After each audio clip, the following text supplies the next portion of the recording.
ఇబ్బందులు గుండా తీసుకెళ్తాడు. అందుకనే నువ్వు దయచేసి ఎట్టి పరిస్థితుల్లో నేను బాధలు పడుతున్నా, నేను బాగా నలిగిపోతున్నా, నన్ను ఎవరు చూడట్లా, లేకపోతే నన్ను ఎవరు పట్టించుకోవట్లా అనే విషయాలు ఎప్పుడు ఏ పరిస్థితుల్లో మీరు అనుకోవద్దు. నిన్ను ప్రేమిస్తాడు. ఎవరినైతే దేవుడు ప్రేమిస్తున్నాడో వాడిని శ్రమల గుండా నడిపిస్తాడు. ఈ మాట మీరు జ్ఞాపకం చేసుకోవాలి. మనం సామాన్యంగా మనం ఏమనుకుంటాం, బాధల్లో ఉంటే దేవుడు నన్ను విడిచిపెట్టేశాడు, బాధల్లో ఉంటే నా చేయి విడిచిపెట్టేశాడని మనం అనుకుంటా ఉంటాం.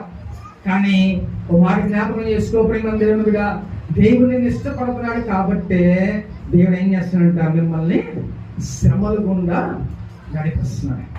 అర్థమవుతుందా?